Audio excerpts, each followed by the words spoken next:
something that I've been musing on lately pertains to the question of, are all men, that is, are all humans, really created equally?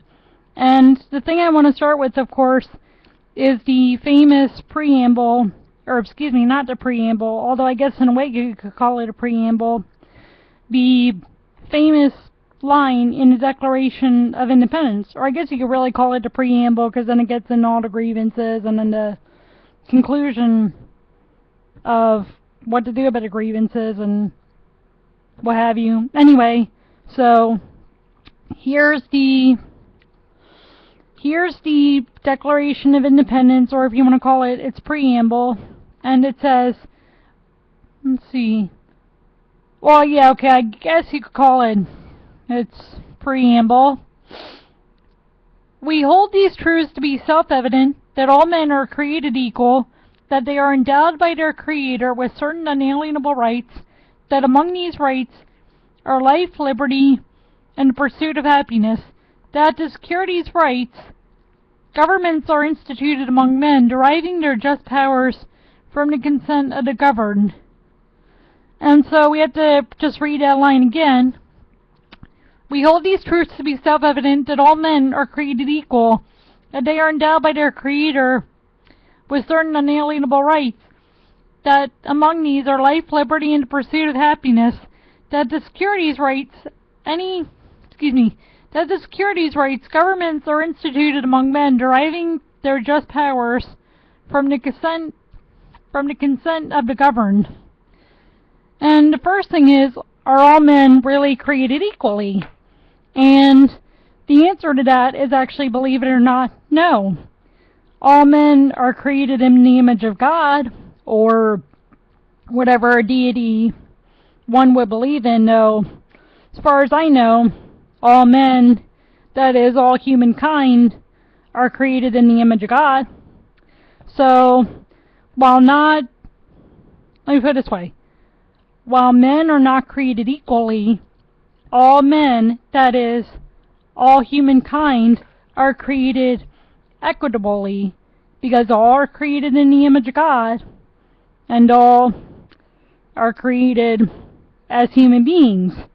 And I say this because, even me, for example, I have brown hair, brown eyes, the eyebrows that I have, the other, for lack of a better term, features that I have, and even another thing, or another shtick or attribute, even, for example, having the brown hair and the brown eyes and the whatever, part of the reason I have the brown hair and the brown eyes is because of my DNA.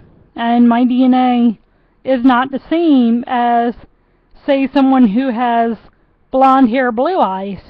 And this blonde-haired, blue-eyed person is descended from Adam and Eve, is descended from Noah, or is descended from whoever the mitochondrial Eve and the... I haven't really gotten a name for Y DNA. I know there's a more, for lack of a better term, specific name for it, but I know it's Y DNA, so of course the mitochondrial / mtDNA Eve. Anyway, so we're descended from the same, for lack of a better term, the same Eve / mitochondrial Eve. We're descended from a common ancestor who came out of whatever kind of flood happened. Of course, as far as I know, it was Noah and the flood and his 3 sons. And as far as the ethnic groups somehow came out of whatever kind of event happened, whether it was that Pangea split up or the Tower of Babel happened, or whatever the deal was, and so on and so forth. And even I found a really interesting news article a while back, and I'm going to put the link in the description. There was at a time actually one common language. And so as far as we know, all men, that is, all humankind, are created in the image of God, or in the image of some kind of deity, there was a global flood that happened and a common ancestor that escaped it, and somehow all the ethnic groups came out in this big, for lack of a better term, cataclysmic event. And back to the example of being this blue-eyed, blonde-haired person, we may even be descended from the same, for lack of a better term, the same progenitors of the, for lack of a better term, we may be descended from the same progenitors of one ethnic group or even more than one ethnic group, and we may even have similar DNA, like we may even be cousins or second cousins or whatever kind of cousins. It doesn't mean that we're equal.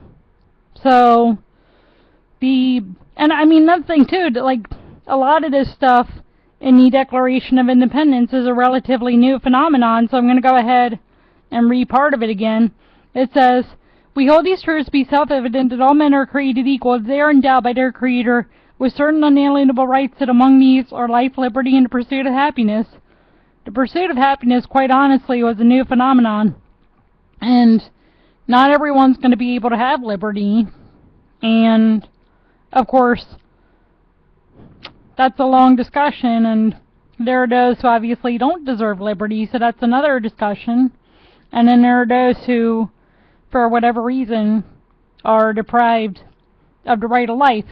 By the way, as I said, this isn't talking about those who don't deserve to be deprived of liberty and life. I'm talking about those who are deprived of life and liberty, because, I mean, even for example, Scott Peterson, who someone on Fox News is going to be covering in a couple weeks from what I've read. I mean, there's an example. He doesn't have the right to liberty right now, not even necessarily the right to life. And, of course, the pursuit of happiness is a new phenomenon in general. And then it says that to secure these rights, governments are instituted among men, deriving their just powers from the consent of the governed. Well, for lack of a better term, the form of government that was man-centered and man-ruled is a new phenomenon as well. So even a lot of the ideas in the Declaration of Independence, in some sense, although of course nothing is new under the sun, are in some sense quite new.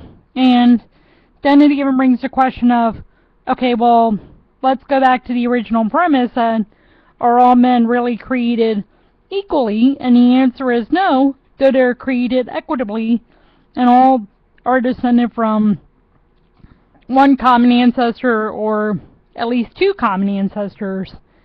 And, of course, then the question becomes, well, where do the rights come from then, and how does government really operate in its ideal?